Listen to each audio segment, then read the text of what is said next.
Buenos días, good morning, and welcome to the TK conference. My name is Patricia Lozano, and I am the Executive Director of Early Edge, California. I'm so excited to see you all here. This is my first TK conference as an Executive Director, and I really want to thank you all for being here. I want to thank all of the presenters that made this happen. I want to thank my amazing team. Without them, we wouldn't be here. They're great. I'm so lucky. So I want to start today with a story about me. So I started my career as a preschool teacher in Colombia. And my first day as a preschool teacher, I went in thinking, this is easy. How difficult can it be to have a room full of 2-year-olds? Nothing, I had all my activities planned, everything's gonna be fine. It didn't go well. I was able to get them for 5 minutes, their attention for 5 minutes, and then they were running around, they were jumping, they were being kids, and I had no idea what to do. I thought I was trained. I thought I knew, that my plan was gonna work. It didn't. I cried. I felt like, I'm gonna get fired. This is not gonna work.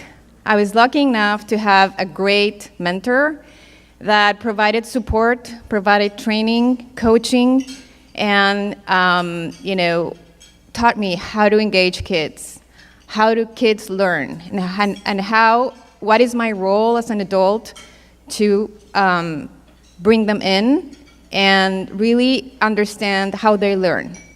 So thanks to this person, I'm here, standing here in front of all of you. And, now I'm at Early Edge. And at Early Edge, I wanted to share a little bit more about what we do. So we are an advocacy organization, and we have 3 priorities. First, we're all about teachers.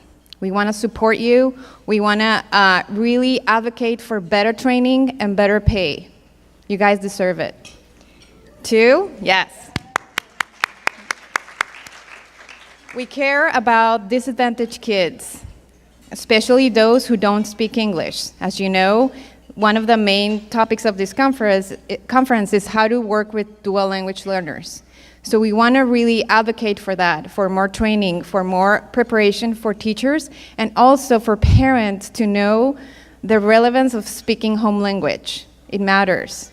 They should do it, but we need to work with them to let them know that speaking their home language will help their kids learn. So that's our second priority. And our third priority, we're all about quality. We demand quality. And you, as a teacher, as administrator, are key to get the quality happening. So we want to support you so we keep the quality in those classrooms. So we're advocating for more, access to programs, but always with quality first. So, today, as you participate in these presentations, these workshops, I want you to keep this in mind. The work you do for your kids, for our kids, by building their skills, by building their confidence, and by instilling a love of learning, it's key. Don't forget that. You have an immense and very important role, and we want to support that. I then now want to, really keep supporting you, and we want to hear from you. So please let us know if you have ideas, if you have things that you want to share. We're here to be the voice, to communicate with legislators, to let them know what you need and how can we really help kids and families to get and give them the opportunities they deserve. So, I want to thank also all of our, sponsors and funders that made this happen today. Without them, we couldn't be here either. And, the last thing I want to say is have a great conference. Enjoy and learn and network. We're here to help each other and support each other. So thank you. And now,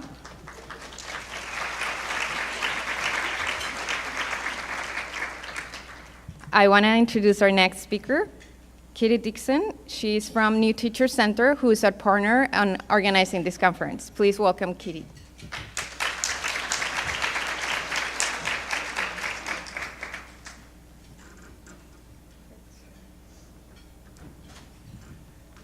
Good morning. We're excited Patricia had a mentor. I'm sure many of you are sitting in here in the room thinking, I wish I would have had a mentor. I wish I had a mentor today, right? We all need a mentor. But for many of you, your mentor and coach was instrumental to getting you started on the right path. So I'll just say good morning, Los Angeles. First time in a while that we've had the TK conference in Los Angeles, and we are glad to be down here with Early Edge now centered in Los Angeles. It's a great opportunity. We're honored to partner with Early Edge. I mean, nothing better than New Teacher Center and Early Edge working on behalf of teachers, from the legislative to the ground in practice, right? The best marriage. Maya Angelou once said, when you learn, teach. When you get, give. Today you have the opportunity to do all of that. You have an opportunity to learn. How seldom do you get like-minded folks teaching the same grade level that you get to hear from and learn with? You get to teach others your tips, your ideas, your strategies. You should leave here knowing more people than when you came in. The power of networks, right? We know we cannot do this work alone. So get your new ideas, give them back today, give them back when you head back to your schools and your districts, and most importantly, try them out in the classroom. Right? The percentage of things that we take and actually implement it are so limited, because often we try and it doesn't work and we're like, oh, we don't have time to redo that, right? You don't have enough time. But just keep going. Take your best ideas and get them in place. And I think the most important thing today is to remember we're here for kids. We're here to improve our practice. We're here to be inspired, remotivated, and what better month than the end of October, heading into what New Teacher would say is our sort of slide, right, into November and December. So time to get re-inspired, reinvigorated. You have your classrooms up and going, and have a great day. Thank you. Carolyn?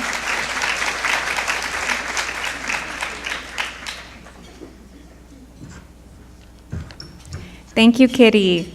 My name is Carolyn Carillo, and I'm Senior Policy Analyst with Early Edge, California. I'd like to start by thanking our amazing plenary and workshop presenters who are here today sharing their expertise and knowledge with us. Let's give them a round of applause.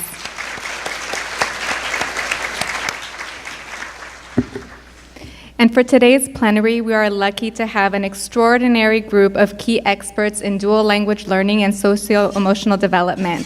So I'd like to welcome to the stage our plenary presenters.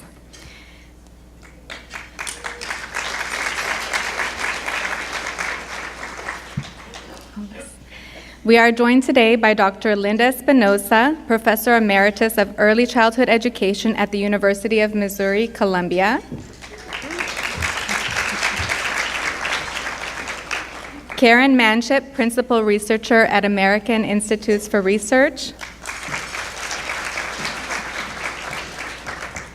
Dr. Laurie Olsen, Sobrato Early Academic Language Founding Director and Strategic Advisor. Dr. Carola Oliva-Olson, Associate Professor of Early Childhood Studies at California State University, Channel Islands. And last but definitely not least, Marlene Zepeda, Professor Emerita at California State University, Los Angeles.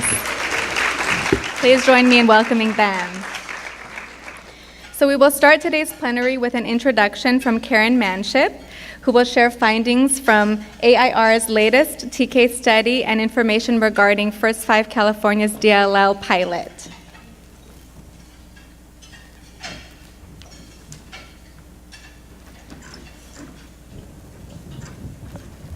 Thank you. Thank you, Carolyn. Seems like the mic is working. You guys can all hear me? Great. So I'd like to share some findings today on the impact of TK on English learners. This is from AIR's evaluation of transitional kindergarten that was released last summer. So some of you have probably seen these results. The study involved two parts. First of all, we did some data collection in 20 districts across the state. So some of you were probably involved in the study. Teachers provided a lot of input, so I just want to say thank you to the teachers who were involved in the study. We wouldn't have results like this without your participation. We did assessments directly with children in kindergarten at the beginning and end of kindergarten in terms of their pre-academic skills and also social-emotional skills, and we wanted to compare the results for kids who went to TK the year before compared to kids who just missed the date eligibility, the cutoff date for attending TK, to understand a little bit about the impact of the program. We also were able to look at SELT data from the state to look at the impact on English proficiency. So the goal of these two parts of the study were really to answer a couple of questions. First of all, how does the impact of TK vary by student background characteristics? In other words, what is the impact of the TK program on English learners specifically, on their social-emotional skills and their academic skills? We were also interested in how TK impacts English learners' English language skills as measured by the SELT. So from that first part of the study, we found that TK improved English learners' math skills at kindergarten entry. And before I go any further, let me just say a word about the terms that I'm using. So we think of children learning English under age 5 as dual language learners, and that's the term that we are most comfortable with and most commonly use. In this study, I'm using the term English learners because we receive data from school districts who identify children once they enter school as English learners. So please forgive the use of terms. I'm sort of using them interchangeably at this point. So we found out that children who were English learners who attended TK had an advantage when they entered kindergarten over their peers who were English learners who were not eligible for TK on both of our math assessments. So you can see here that the green bar is English learner students who attended TK, and the orange bars are their peers who are English learners but did not attend TK. So this advantage is equivalent to about 6 months of learning in math skills at kindergarten entry. We also found an advantage in terms of language and literacy skills, in terms of letter-word identification, phonological awareness, and also expressive vocabulary in English. And for TK students, this was an advantage of 7.5 months of learning for letter and word identification, and 5 months of learning on expressive vocabulary in English. We also assessed children's vocabulary in Spanish for those who spoke Spanish, which was about 40% of our sample. We didn't see any difference for vocabulary in Spanish for students who attended TK versus those who were not eligible for TK. And this is something that we're really interested in looking into more. The classrooms that we studied, this was in 2013-14 and 14-15, were almost entirely in English. We did have a little bit of variation in how teachers used Spanish, and we want to go back and look at the relationship between those practices and Spanish vocabulary. As I mentioned, we also received data from CDE on SELT scores, and we're able to look for all children in the state at the difference in SELT scores for students who attended TK and those who did not. And again, we see a really large impact of TK here for English learners. So we have here the dark blue bars, or teal bars, are TK students who are EL students who attended TK, versus the light blue bars are those who did not. And we see a big impact on listening, speaking, and overall SELT scores for these students. This is equivalent to a full proficiency level on the SELT, so this is a big impact. Because we had statewide data, we were also able to break it down by language groups. So when we look just at Spanish-speaking students, we see the same pattern. Again, the students who attended TK have an advantage of a full proficiency level on the SELT when they enter kindergarten. We weren't able to look at individual Asian languages, but we were able to look at Asian language-speaking children by region. And we see similar patterns. For Southeast Asian language-speaking children, the impact was even larger, so 2 full proficiency levels on the SALT. So I also wanted to introduce a new study that First 5 California is funding, that AIR has partnered with First 5 California on, looking at dual language learners 0 to 5 across the state of California. So dual language learners are defined as children who are learning 2 or more languages at the same time, as well as those learning a second language while continuing to develop their first or home language. And this is the definition from the National Academies report that I'm sure Linda will talk more about. So these children represent a huge part of our state. So it's estimated that this is about 60% of kids under age 5 in California. By the time they enter kindergarten, it's about 33%. So about a third of kindergartners are designated as English learners in kindergarten. So this is a huge asset for our state. This language diversity is an amazing asset and something we really need to continue to build on and figure out our best practices to support. So to that end, First 5 California is funding this DLL pilot study. And the goals of the study are to understand the strategies used to support home language and to promote dual language acquisition among dual language learners in various types of early learning settings. We're also aiming to identify the strategies associated with those positive and child and family outcomes, so which strategies are most effective, and also to understand the conditions under which the strategies are most effective, so the context really matters. And then ultimately, the goal is to identify scalable and implementable DLL strategies for the state. The study is underway, and we're in the process of doing some interviews with key stakeholders in the counties that were sampled for the study to learn more about the context and challenges. We do expect the first reports from the study sometime late next year. And just a couple of other words about the study and its goals. The advantage of doing a study like this in a state like California is that we can take advantage of our incredible language diversity. So there's been research on best practices with dual language learners, and a lot of it is really focused on Spanish speakers because they're the largest population of dual language learners, and also mostly focused on preschool settings, also the most common setting. But this study is really interested in expanding that and being intentionally more broad. So we're interested in what specific practices in early care and education lead to improved child outcomes in language and academic development, as you see here, specifically for a group of dual language learners that includes lots of different languages, not just Spanish speakers. We're also particularly interested in intentionally including infants and toddlers and understanding what's effective for supporting their language development. And finally, we're interested in how practices are effective across different settings. So this would include pre-K, but also other center-based settings, family childcare, and also even unlicensed community-based programs like library reading groups and things like that. So we're really excited about this study and what we can learn from it, and we look forward to sharing what we learn with you. Thanks.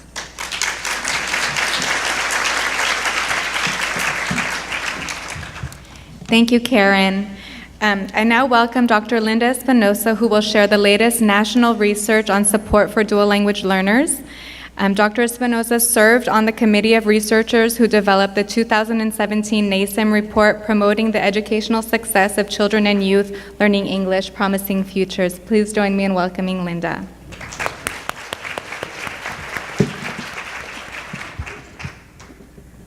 Gracias. Good morning, everyone. It's so wonderful to see you all here.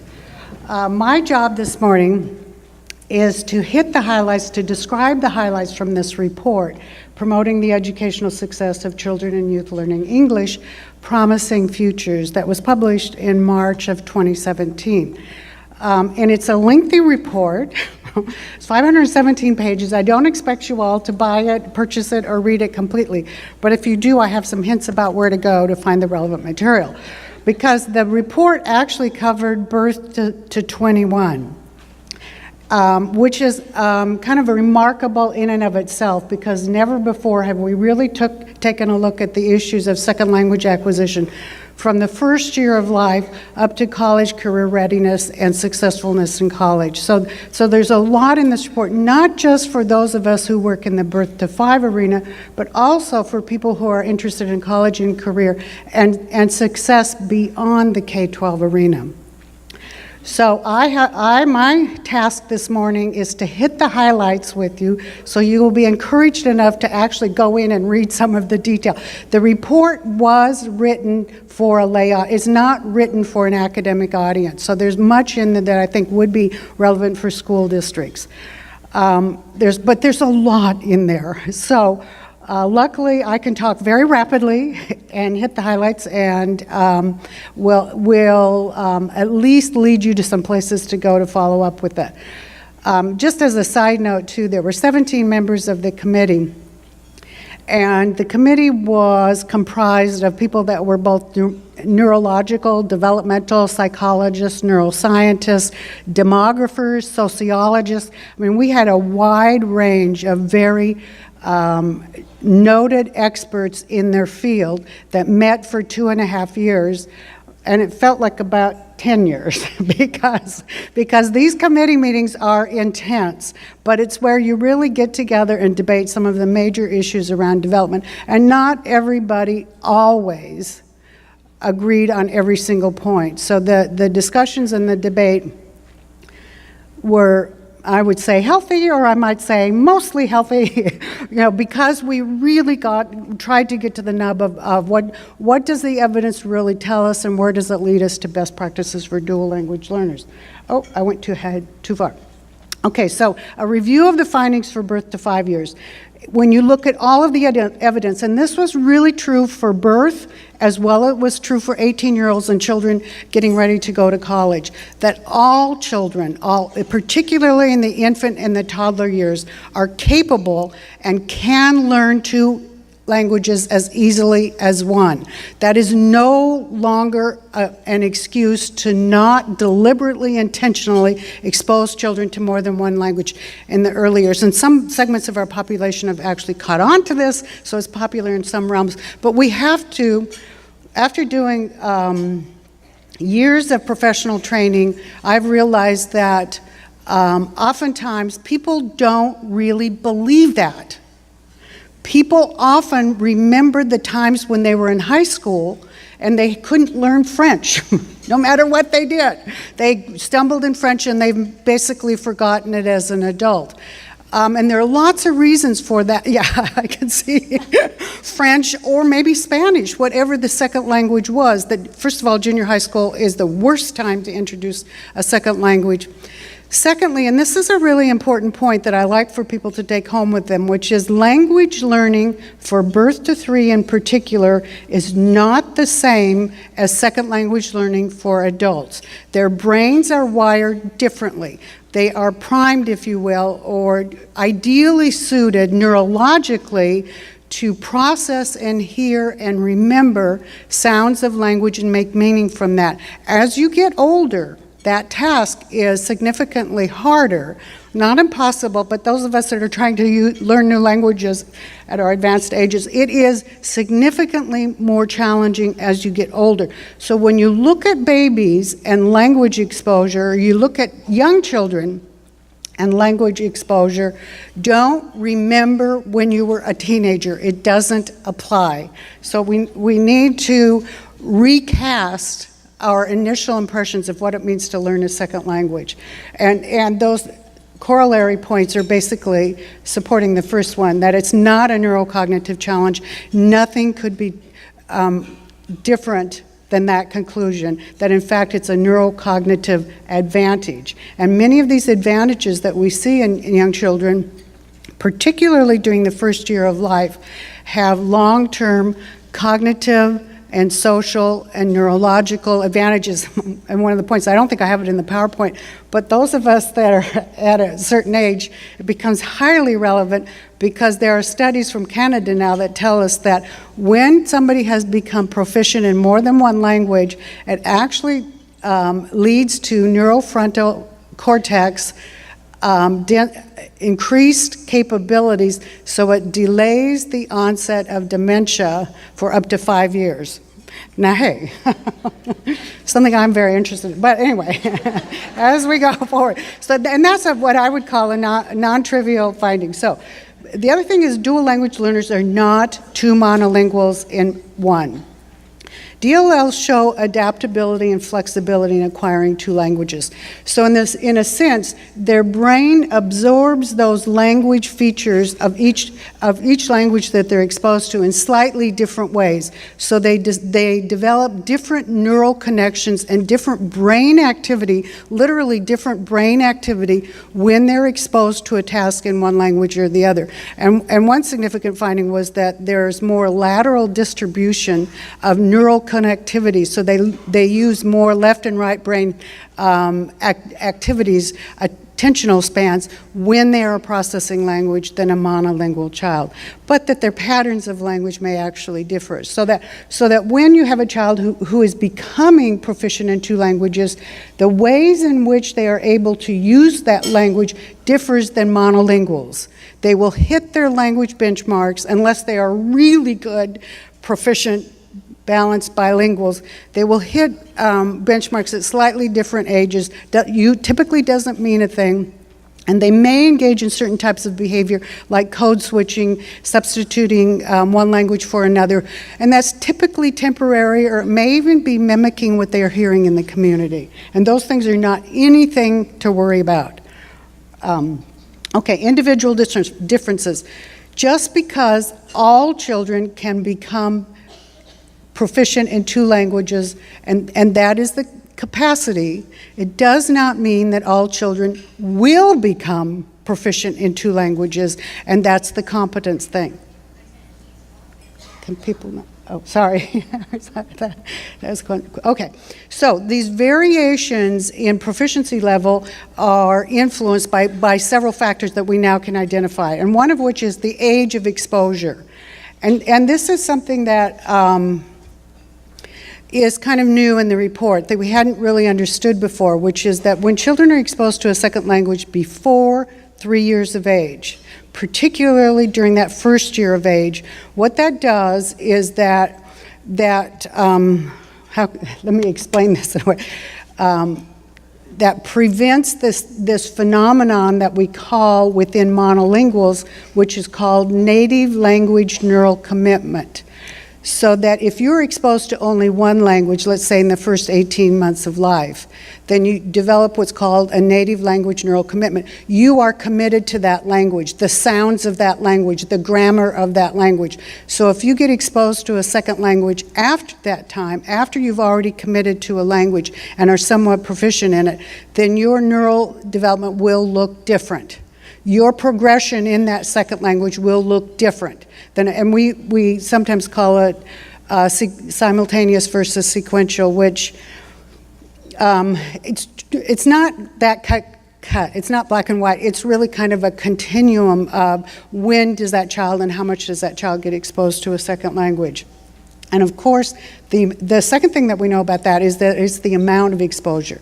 So if you have a classroom and you're doing it primarily in English or even primarily in a native language, and you do 15 minutes of an exercise at the end, whatever that is, if it's language or flashcards or whatever, that is not enough.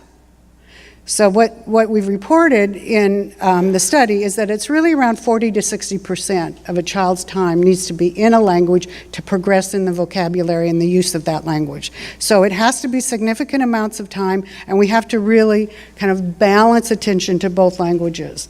The other really big finding, I think, which is not new for anybody, all of us that are early childhood educators, we have known this forever, which is actually my dissertation was on this. I will not tell you the year of that because you will. You will think I went to school with Piaget. I didn't, but but I was a student of Piaget. No, the quality of the language, I mean, it's nothing different than we've known, which is you're not just raining words on children. What you're doing is following their lead. You're finding things that they are interested in. You watch their cues, and then you do what we call contingently respond to that. You start to label things because, oh, they're interested in that block or that log or that truck or whatever, and that's when you start labeling things. You don't just line up a bunch of stuff and start identifying labels, because the child has no interest in that. You figure out what those interests are, and it's not that hard. I mean, Their cues are pretty obvious. But, and then that's how you start expanding that language and acquiring vocabulary around specific objects. The other part of that is that it's varied, which means that you don't just use simple words, but we've known this forever. You know, you use adjectives, you use adverbs, you use gigantic, you know, and you help them understand what that might mean in a new language.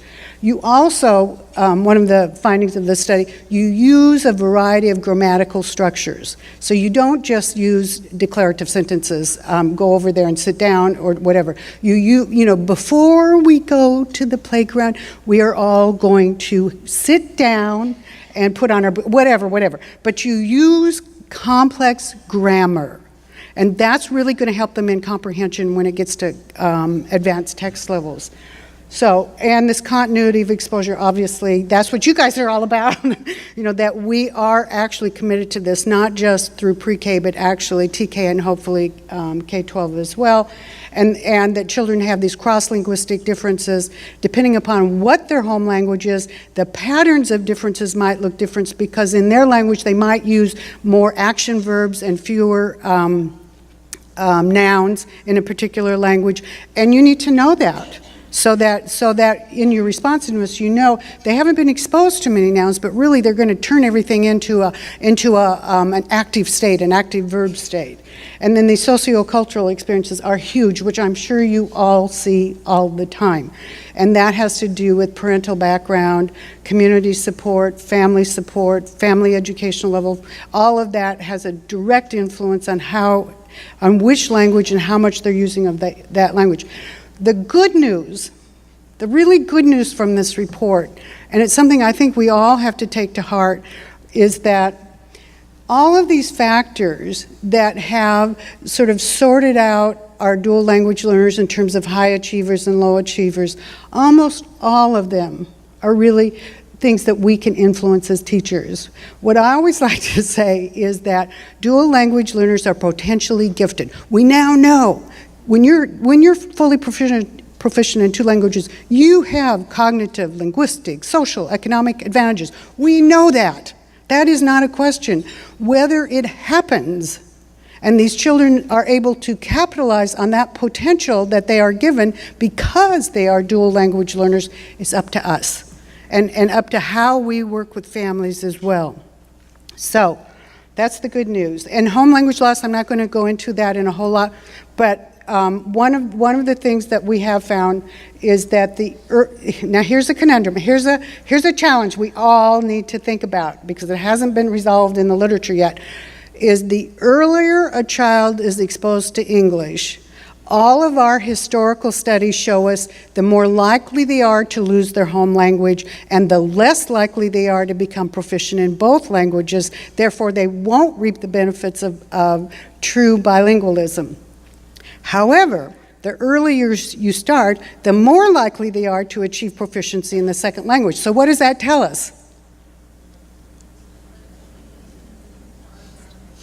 I would love to know what you're saying, but unfortunately it's not carrying up here. But what that tells us is, for whatever reason throughout our programs, Head Start, state pre-K programs, child care, throughout all of our programs, once English gets introduced, it tends to overwhelm the first language. For whatever reason in this country, all of us, and I mean I have worked with groups across the country, but all of us, there is this push toward English language acquisition, and that's almost always seen as the priority language instead of the first language. People I say in your bones, people don't believe that if you teach this child in their home language how to communicate, how to recognize words, how print functions, if you teach that child those things in their home language, that will make their English achievement higher.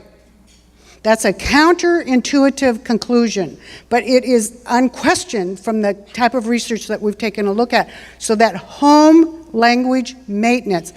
One of the other things that I always like to say is that as a field, as early childhood people, as early childhood teachers, program directors, whatever, if we all just had one unified message that's going to help our dual language learners, it's going to be work with our families to continue to speak their home language.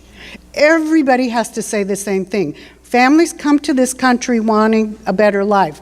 They see that ticket as they can only achieve that through English proficiency, and they think that that should supersede native language. They don't understand the value.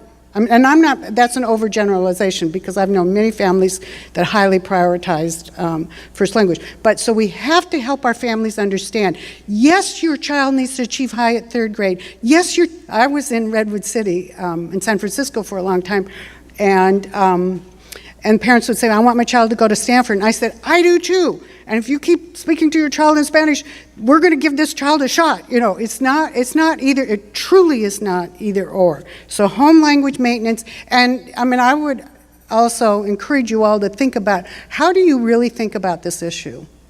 Because I think we do all carry memories from second language learning that affect how we influence with children and what we prioritize in the classroom. So general summary and implication, I told you I was going to have a problem with time, so I'm just going to hurry up here. General summary and implications. Parents and educators should support development of DL's home language. No question, there is no question about this. I mean, at everything we do. When I was running programs, we didn't know that. We didn't know what to say to parents. Should you start talking English or not? Now we do. We absolutely know. Strong L1 skills support development of English. So we know that when a child is proficient in their first language, acquiring English is going to be better, is going to happen more rapidly and achieve at higher levels. There are specific instructional strategies that can accomplish that. That's what we're going to talk about today. That's what almost all of our sessions are kind of devoted to. What are these instructional strategies that we now have? And I would have to say we have an emerging science around it. That is still partially pretty much open, and that's part of what the dual language learners study is going to give us some more answers about as well. But in order to do that, we have to have the appropriate learning conditions. And that's, again, why you're here and why we're working with families, because now that we know these things, it's up to us to really start working with the whole field to understand this, embrace it, and implement it. And then we will see these unequal achievement rates start to change. Child development, I'm not going to go through this too much, but 0 to 5 years, what we do is the most important. There is no question about that around language and early literacy foundations. Our work with, if it's 4, 5, and TK students, this is what lays the foundation for families and for children for later literacy success in school. High variability, I talked about that. Language development of DLs looks different from EOs, and this is really important around kindergarten readiness. If you have one standardized form with one continuum for all kids, you are not serving your DLLs very well. All children have the capacity, and when I say all students, I mean students even with special needs, children with developmental disabilities, okay, I have 1 minute, and students who we now have research that says even children with autism benefit from a dual language intervention. The advantages of bilingualism are greatest when DLLs have similar levels of proficiency. So we're talking about kids who are truly capable in both languages, not a little, mostly Spanish or even mostly English that's wiped out the first language. And the amount and quality of language interactions from competent speakers. This is important, again, particularly for California. In order for children to learn language, to learn not just the pronunciation, but what words go where and grammar and whatnot, you have to have competent speakers. And we have to think about that in how we staff our programs. So basic principles, systematic exposure to English, and ongoing support of L1 is critical. We basically have 2 language approaches in California, a dual language model, which is suggested, recommended, but not always possible, not always ideal. So the second model is primarily English with support for L1. And we're going to talk, like I said, in our sessions, we're going to talk a lot more about that. So what are our report takeaways? all ECE providers cannot interact in all, you don't have to learn all languages to do this, believe me, you don't. All teachers can do it. All staff can support all languages by working with families and using specific strategies that bring home language and culture into ECE settings. Shortcut, 2 is better than 1 and earlier is better than later, and that's why we're in the most important field there is for ECE. So we now have a scientific basis for improving practices. On this slide, and I think you're all getting copies of it, we do have the URL where you can go to the report. If you want to download it, go ahead. If not, there are toolkits for practitioners that might be more appropriate for you, but a lot of information there. Thank you.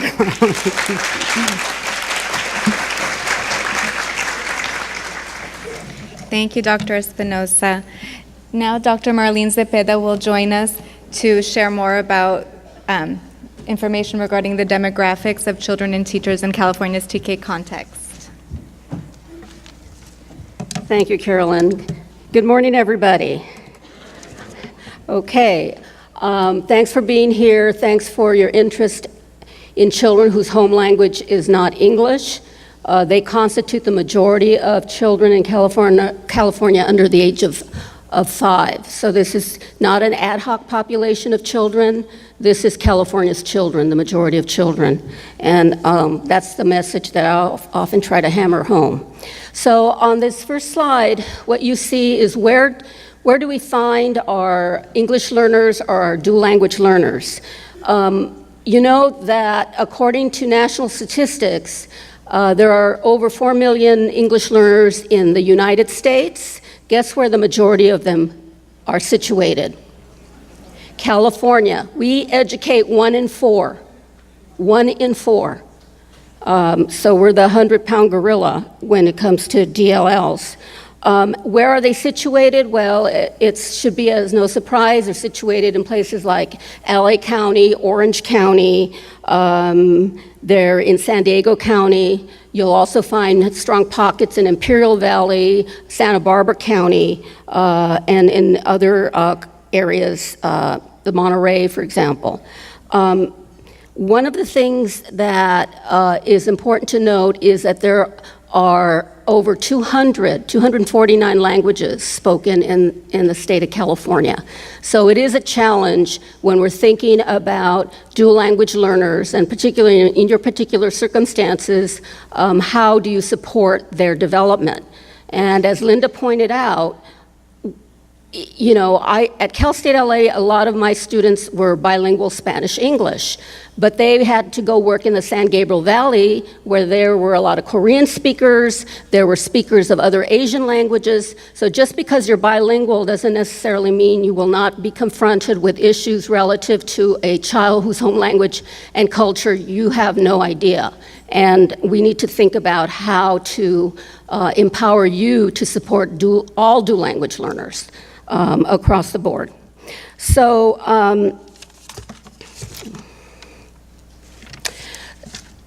when we look at some of the stats, I've already mentioned the 60% of children under the age of 5 in California are considered dual language learners. This information came out relatively recently from First 5 California, who published a white paper that I tried to, I think it is on the web, that particular report, where they looked at census data. And when you look under the hood of that data, many of those children are in homes where English is not the primary language, but there may be English spoken in the home. Because older sibs speak English. I have always been of the opinion that many of our children whose home language is not English will still have a certain amount of exposure to English via their siblings, videos, TV, radio, etc. So they are getting some English input. I won't go over all the stats on this slide, but you can see that they constitute the majority. This is data from LA County in the LA County Office of Education. When you look at their data, 58% of their Head Start population are considered dual language learners. And when you look at LAUSD, 50% of the children in the early education division serviced are serviced are considered dual language learners. One of the things to recognize is that many of the dual language learners, when you look at those statistics, many of those children are coming from low-income families, and so there's that kind of cross-current that is going on, as well as the language issue. Okay, so I was asked to talk about the workforce, or the teacher demographics, with respect to California. And on this slide, you can see that we have over 300,000 teachers in California, and 18,000 plus in kindergarten. I couldn't find data on TK teachers in particular. I would have had to do a survey of every district individually. There is no aggregate data on TK, but I would imagine those numbers over time will be going up. But the average age of our teachers is 44.5. We are not a young population of individuals, and that has implications for retention and turnover, and who do we need to recruit going forward. Now, with respect to diversity in California, we are actually doing better than the United States in general, whereas in the US, there's 1 in 5 teachers are teachers, quote unquote, of color. Here in California, it's 1 in 3. And here you can see the statistics for the different racial and ethnic groups in California. There's a lot of discussion in the literature about diversity and diversifying our workforce, because it has implications for academic performance for children. That teachers who represent the children are better ethnic match or racial match for the children, will have different attitudes, maybe more positive attitudes, maybe more understanding, particularly in the area of behavioral issues. We do have an expulsion problem in preschool, and that they not only are important role models for the children of color, but they're important role models for all of us. That all people can be, regardless of what their ethnicity is or their racial composition is, can be important and can be very good role models for all of our children, including children who don't fall into that category of diversity. Okay, and then finally, I'd like to talk a little bit about teacher shortage. You, as teachers, are so important, I can't even tell you. We can talk about all the best practices in the world and all the best curriculum in the world, but if we don't have people on the ground that are implementing that curriculum and those programs in an effective way, who are understanding children in a developmentally and culturally and linguistically appropriate way, it's all for naught. So that is why the workforce, I have always said this, is so important. You are the key to the highway in many regards. So with regards to the bilingual teacher shortage, we all know that we have science and math issues. We have shortages in those areas. But what is happening in the arena of bilingual education is that in 1998, the state of California passed Proposition 227, which made us the first English-only state in the union. Some of you probably were little kids, I think, when that happened. And what occurred then was that we had about 30% of our children in bilingual programs at the time in the state of California, but a decade later, it was down to 5%. What happened was that the teachers who had bilingual credentials, and that bilingual credential is still on the books, they started to move over into English-only classrooms. And so the workforce capacity to address the needs of dual language learners began to atrophy over time. But the good news is that in the fall of 2016, Proposition 58 passed, which is called the LEARN Initiative. And Dr. Olsen may be referring to some of this. And that particular proposition changed the way that the California looks at bilingual education, will permit 20 parents or more who want a dual immersion program in their school district to go to their school district and say, hey, we want a dual immersion or bilingual program. And the district needs to accommodate them. So we have really had a huge paradigm shift in the state of California, where we went from an English only, which also coincided with this anti-immigration context, which sort of is what's happening right now. And then we saw other states of the union, it fell like dominoes, so it started to spread to other states of the union. So California actually has been a leader in both in a positive way and in a negative way in relationship to English learners and dual language learners. So now we're in a more positive and more welcoming policy environment, and we're trying to get the word out, but it does affect who are the people that can actually mount these programs, because we are getting phone calls all the time, all of us, we talk about it with each other, like, you know, how busy we are, and a lot of us are retired actually, and because people want more information, they want training, they want professional development for their teachers. So what you see on the slide is a study that was done by Californians Together, which is an advocacy organization for English language learners, and they partnered with the California Association of School Administrators and CTA, the California Federation of Teachers, and CFT, and CFA as well, to survey about 39% of the school districts in California to find out what their needs were for bilingual teachers. And what they found, and this reflects about over 100 school districts statewide, and even some charter schools. And what they said was that there were 53 of the districts responded that there were shortages. And what you see on the chart is where those shortages are located. And they're primarily located in K through 5, but you can see that TK has about 21%. Now, what we're trying to do is we're trying to identify all those bilingual teachers that had a bilingual credential but then moved over into the English-only classrooms, and many of those teachers were asked, would you go back to teaching in a bilingual classroom? And many of them said, yes, we would, but we need professional development. We need help.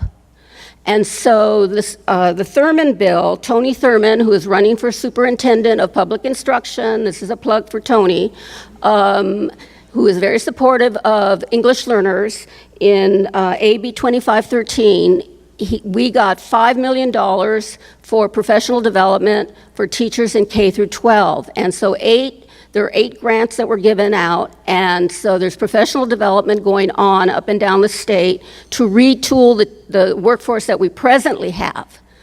And they're working in, some of them are working in conjunction with institutions of higher education, and what you're starting to see is that we need to also influence institutions of higher education to reinstate and revitalize their bilingual credentials, because it's a chicken and the egg kind of situation.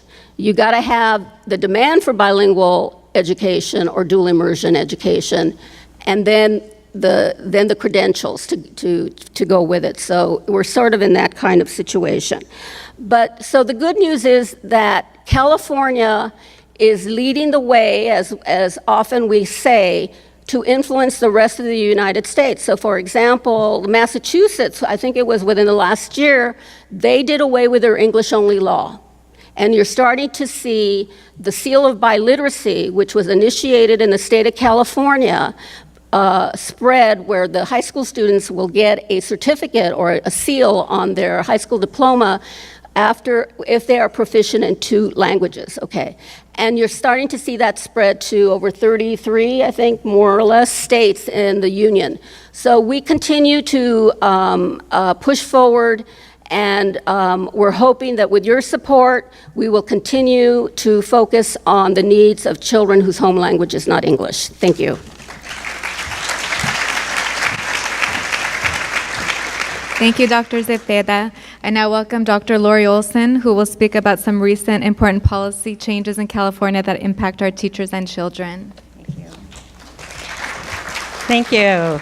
Good morning, my friends. As TK teachers, you're probably not used to sitting for this long, right? In my work with SEAL, which is a preschool through third grade model that focuses on dual language learners in 100 schools across the state, about half of them with TK classrooms, I've really gotten convinced that TK is pivotally and powerfully positioned to be a bridge across what is developed as two very different systems, the early childhood education system and the K-12 system. Different in their histories, in their pedagogical foundations, in the kind of policies and program guidelines that drive what happens in a classroom, different in how teachers are prepared, different in the language that we use to talk about the same group of kids, and different also in how they tend to view TK. The K-12 system tends to view TK as an extension down into younger grades to reach and better prepare those 4-year-olds for kindergarten. And after all, TK is on an elementary school site. Teachers are trained and credentialed through the elementary school system. And so they tend to look at TK as kind of a mini kindergarten, maybe a lighter kindergarten, but still a kindergarten, focused on preparing these little ones with the academic and social skills that they need for kindergarten readiness. The early childhood education field, on the other hand, tends to look at TK as preschool. It's maybe housed in an elementary school campus, but nonetheless, it's an early childhood program focused very broadly on child development and are often justifiably wary about the push-down impacts of the kind of academic frenzy of the K-12 system, which has the potential and too often the direct impact of distorting some key principles of quality early childhood education. These differences have too often given rise to a kind of a separation, sometimes distrust, and a lack of a shared table to really work on the kind of continuity and alignment that we know is so crucial for kids across the developmental phase, age 4 through 8. And you get caught in the middle. The thing is, both views have really important pieces of the puzzle for TK. And you are the place where the knitting together and the kind of mediating across these two systems is not only possible, but is absolutely essential, particularly for dual language learners. Because there are some real dangers for our dual language learners in that separation. The early years, of course, are important for all kids, all young children, but they're particularly important for dual language learners in terms of their language development, because these are the years, as you've heard, in which the brain is just wired for language development and where the simultaneous development of both of their language systems plays a particularly important role in really developing the brain's capacity to really become later biliterate. They need support and continuity across the spectrum of those years of their schooling. And these are also the years in which their language attitudes are being so powerfully shaped, and they're most at risk of rejecting and losing their home language as they absorb the messages from an English-speaking world and are immersed in English programs that too often have no place for their home language. And the stakes are also high because the academic challenges that dual language learners are going to face once they hit the K-12 system to learn English, master the rest of the curriculum while they're learning and becoming proficient in English, are really huge. Far too many end up as these long-term English learners 8, 9, 10 years after entering kindergarten with big academic gaps, having lost their home language, still without the English skills they need, very high dropout rates. And I know as you're working with the little ones, that seems really far away, but we have to keep conscious in our brain the impacts of what we're doing in these early years in terms of setting the trajectory for what's going to be happening later. What needs to be happening in preschool and in TK goes beyond just delivering quality, generic early childhood education.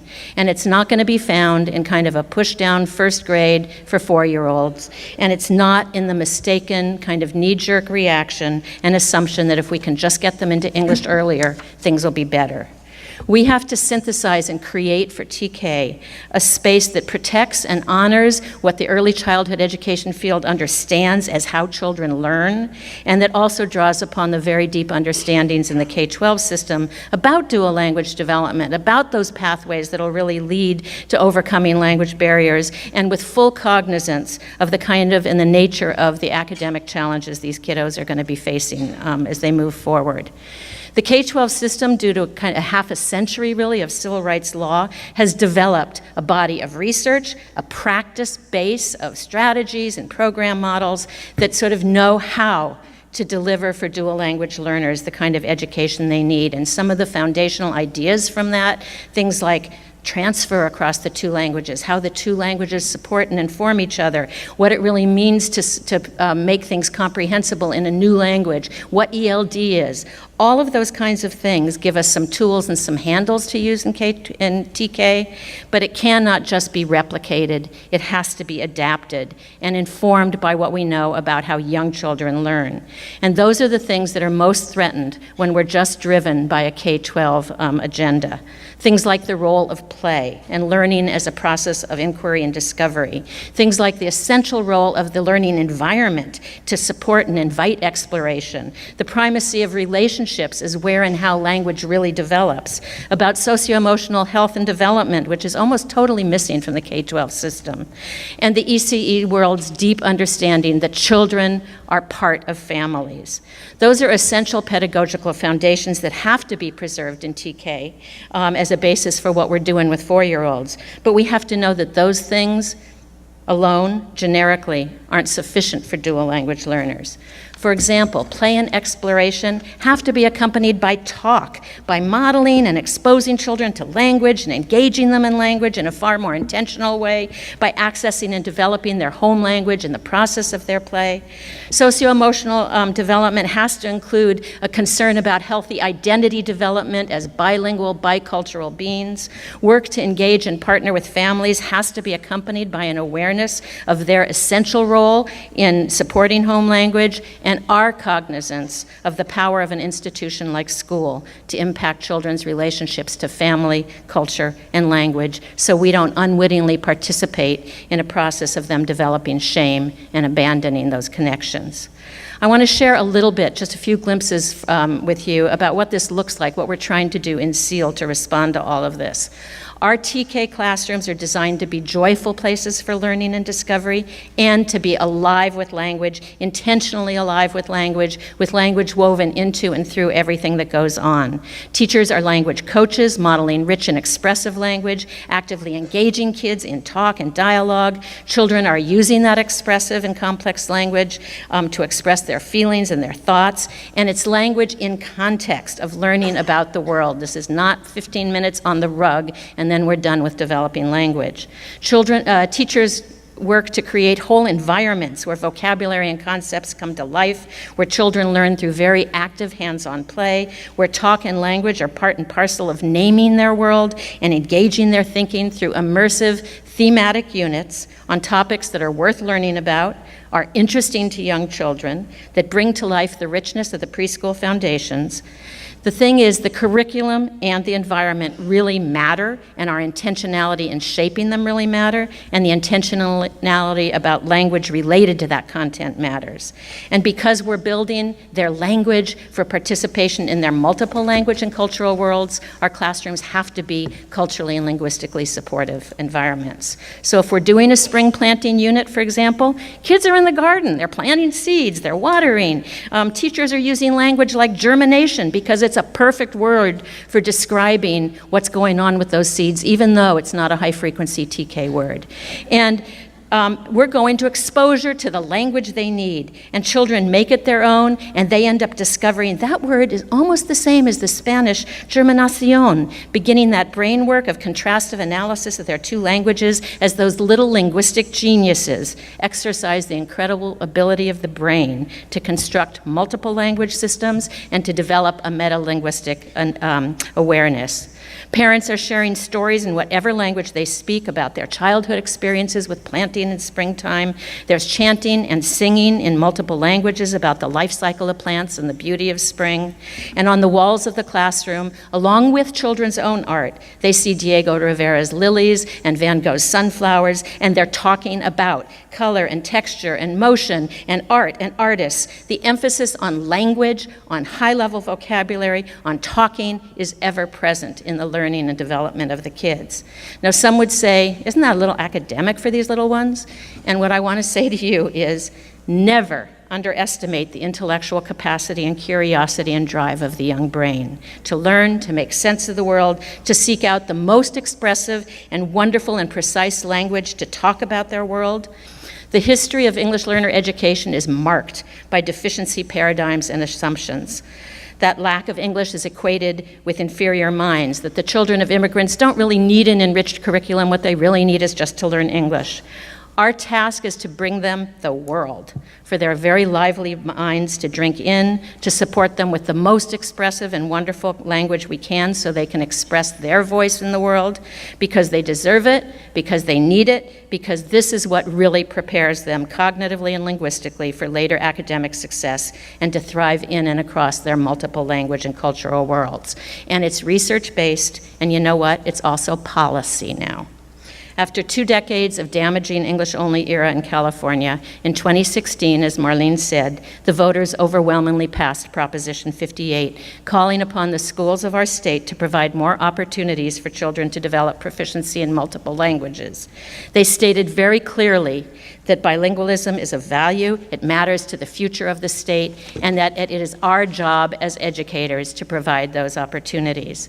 And then in July of last year, the State Board of Education adopted a whole new English learner roadmap policy superseding Proposition 227 and setting forth an asset-based vision for our schools. From early childhood, it explicitly says, from preschool through to graduation, laying out a mission for our schools of affirming, welcoming, and responding to the needs of English learners and preparing them to participate in a global, diverse, multilingual world. In this new roadmap, in this new policy, in this new vision of schooling for California, preschool through graduation, you are the start. You're the beginning of that journey. And so our charge is to make of our classrooms the affirming, joyful, language-rich, developmentally appropriate, culturally and linguistically supportive, wonderful, rigorous places our children, communities, and state need. May this conference help you in that mighty task. Thank you.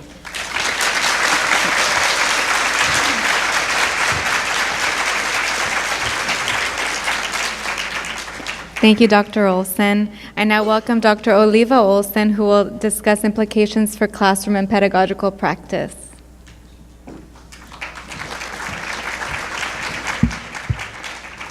Buenos días. Good morning.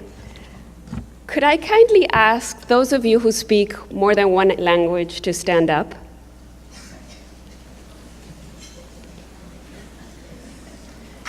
So look around. Thank you. You could sit down. So all of you who stand, everyone is unique. Everyone is special. But those of you who stood up also have something that's even more unique. And that is the ability to do something that nobody else can. And that is to manipulate the brain to speak one language at a time. So right now, I'm not speaking Spanish. And my brain is doing some kind of massage, I don't know what, but I'm speaking English. And that is something that is not only special, it's cool for everyone. The other thing is that, yes, I do have an accent. Sometimes it's more noticeable than other times. And that's not a bad thing. That is actually a sign of sophistication. And that's what I tell parents, that's what I tell teachers, and that's what I tell my own daughter all the time. So we're here because of you. It's your story. Transitional kindergarten is a very important part of a child's journey. And we know that there are many children in California, in our classrooms, as Marlene said and shared with us all the demographic data. Many of them are in our classrooms. It could be one year, it could be 2, 3, or it could be many, all. So we need to be prepared because we don't know what's going to happen the following year. And we know that there are unique learning experiences for those children, for all of us who are dual language learners. So what do we do?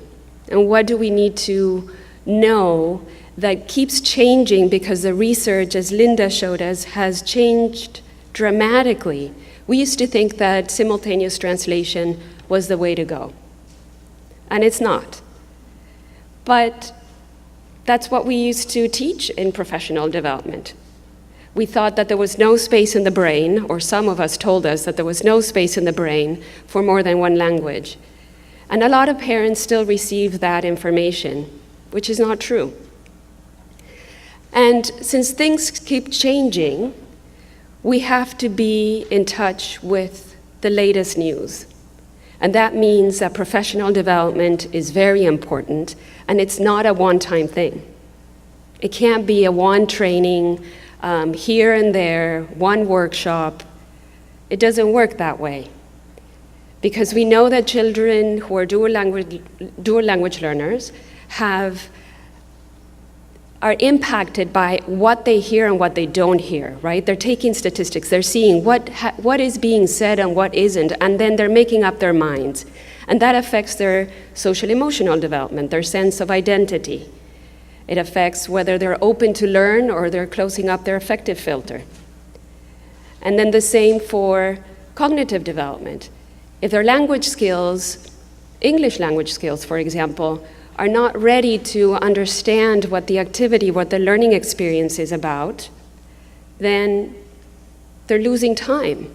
They're not able to continue development in mathematical skills, knowledge, abilities, in all the other domain areas. And that's just not right, right? It's a social justice issue. We know we can do something so that they can participate and can continue learning. And then we need to know, well, where are they in their linguistic journey, both a home language and in English, so we can support them. So that's the part that we've been learning a lot. Many of us in this room started with transitional kindergarten professional development 2010, 11? 2009. Time flies. Yep. And it was the vision of someone very special, Whit Hayslip, and at LAUSD, who said dual language learning is important. We need to focus on how to support our children. Brought a crew together. It was led by Linda. I got in, and then Elizabeth Magruder, and we learned together with all the teachers who, like Lorena, who's here, wanted to take the risk and see, well, what does it look like for us? And that's also what's unique. All of your classrooms are different. The children who are in your classrooms bring different language and cultural experiences and background. You and your team, if there's more than one in your classroom, and you're lucky. And then whatever needs to happen is not going to be universally the same, right? So all the workshops that you go today to there's a lot of work that needs to happen after, so you tailor it to who your children and you yourself bring to the classroom, to the environment. There are going to be different languages, the families and how we can partner with them, which needs to start right there, is going to look different.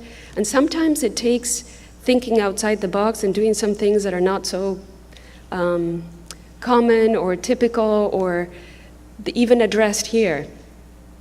But that's the art of teaching, right? It's trying to figure out what to do, what is best for our children.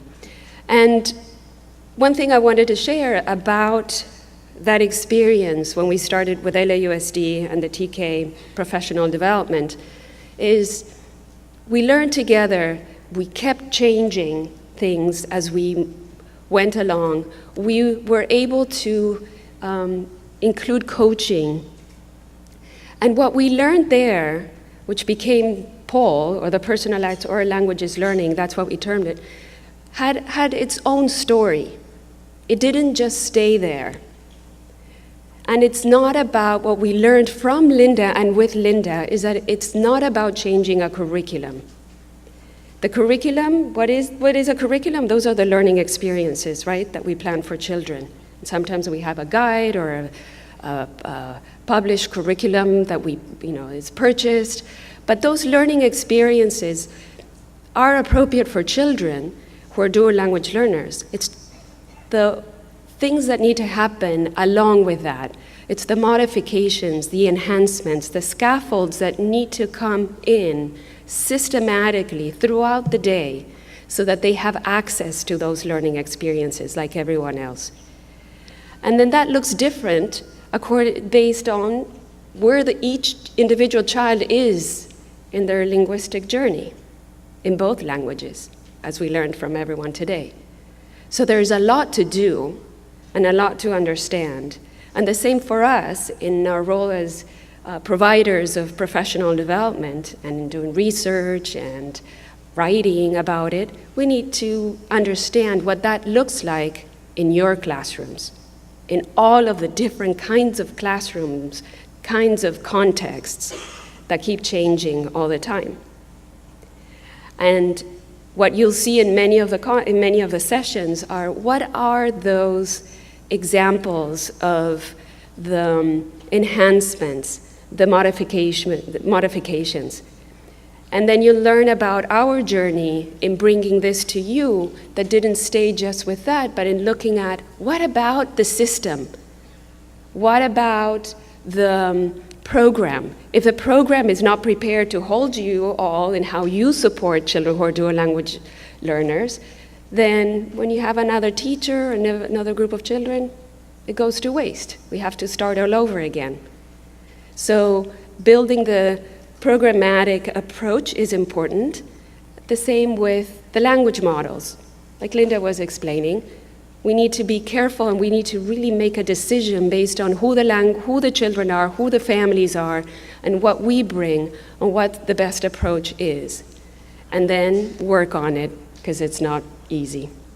As I say, when I'm home, I don't know how to get mad in English. It has to happen in Spanish. So with that, I leave you. I hope you have a wonderful, wonderful day. This is your day, and this is your story. Thank you.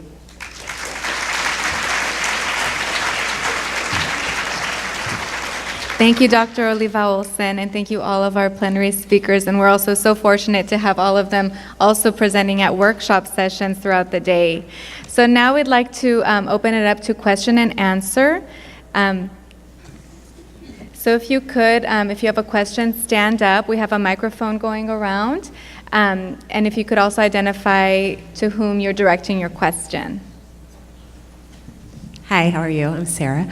I'm not really sure who it's directed to, maybe the earlier research, but my question was about, is the research specific to TK-only classrooms, or are they TKK combined classrooms, and is there any research that's being done to look at that?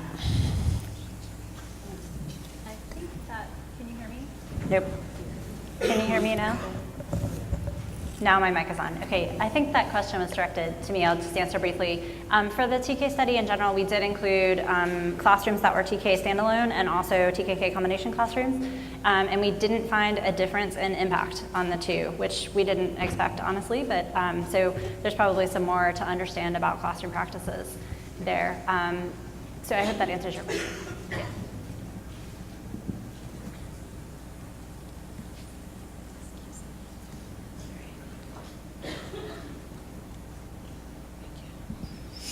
Hi, just hearing about the concerns as far as what teachers need to do in classrooms to support students' language learning and to embrace it and be positive about it. Just naturally, I'm a daughter of an English learner or a dual language learner, and so I was raised automatically respecting other cultures and just hearing, though, what teachers need to do, teachers, of course, we have so much ability to do it, And I've talked to parents, though, and I've encouraged them to, oh my goodness, you have to keep the language at home. And, I've talked to them, but a lot of times I see this resistance. Right. And it's so surprising to me because I think, oh my gosh, you have the best ability here. So I'm curious what's being done beyond teachers, because we're always ready to be lifetime learners and, we're always wanting to do our best for our students, but like concrete what's being done for parents. I know through us, but that's more for us, which we're willing to do. But I think there's a whole group of people that somehow when we're targeting teachers for more, we're missing that there's so much we could do with parents and parent groups. Is my mic on? Maybe Dr. Olsen can chime in. Can you hear me? Okay. Californians Together is mounting an informational campaign, a messaging campaign, specifically for parents. And SEAL also has some videos. Laurie didn't mention those, but they're specifically developed for parents, where parents are talking about the importance of maintaining the home language. Because with the passage of Proposition 58, we also recognize the importance of communicating with parents, particularly immigrant parents, because immigrant parents often will resist dual language. They see it as a way to protect, they see English acquisition as a way to protect their child from discrimination. And so therefore you do see that resistance, and that is a normal response. But we are trying to mount this informational campaign to spread the word about the availability of dual language and also the benefits of dual language. And I think one of the issues that often, even when I was a pre-K teacher 1,000 years ago, that I would speak to parents about is I would show them the want ads. In those days we actually had want ads. And it would show where they wanted bilingual. And the work done by Callahan and Gandara at UCLA in an edited book where they were very clear that if a child is bilingual and biliterate, okay, that's the difference, they will have more of an economic edge. And when they surveyed employers in the state of California regarding the seal of biliteracy, those employers said if the individual had the seal of biliteracy, they would have a leg up in the job, for the job. So the economic issue for parents often is a big factor in it. I think actually one of the harder parts is the time for English language acquisition or for bilingualism to develop over time. It's a long-term process. It's not a short-term process. And I think that often will be discouraging to both immigrant parents and even monolingual English parents who want their children to be bilingual. Laurie? Well, the other part of... I thought you were Is on. it working? It's the green light's It's on. working.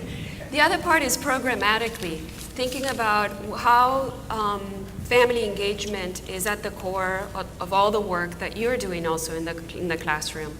And there's a tremendous amount of resources that are now in the public domain that have been created in many different languages for families by the Office of Head Start. There's also the Talksing campaign. ¿Qué cosa? La de first five. Oh, the talk read sing campaign, which we've adapted, and we always say about doing the same but in the home language, really promoting and being explicit. So we've been incorporating a lot of the different activities, efforts, initiatives that are happening in all of the professional development so that the programs, the administrators can help develop an approach that includes and starts with the families at enrollment and throughout the year. Well, sorry, I didn't mean to interrupt, I really did. But I just do want to emphasize the site that Carola mentioned, which is the Office of Head Start has an early learning knowledge, early childhood site. On that site, if you go to cultural diversity, cultural and linguistic diversity, they have a bunch of materials. Right. They are for the parents. That's what I'm saying. These are designed to send home with parents in multiple languages, and they're not complicated. They're very easy to read, and they're very kind of powerful, simple messages that you can send home to your parents and then have your meetings, have your whatever related to it. But that they were specifically designed to help parents understand the importance of maintaining home language. Because I mean, one of the things that we do know, parents are critical. If parents drop the home language and start going to English, that child will never become bilingual. Parents are a critical audience of ours, and so I think those materials actually are excellent. So I would recommend looking them up. Okay, we have time for one more question. Thank you. What is the appropriate class size for working with our ELs?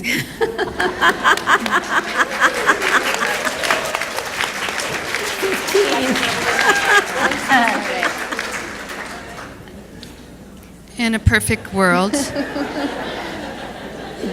Because this is a crucial... The issue is class size, and that is a bone of contention yes. between the 0 to 5 context versus K through 12 context, or in this particular case, TK, because in licensing requirements for preschool, it's Dean 1 to 15, yes. 1 to 14, 1 to 18,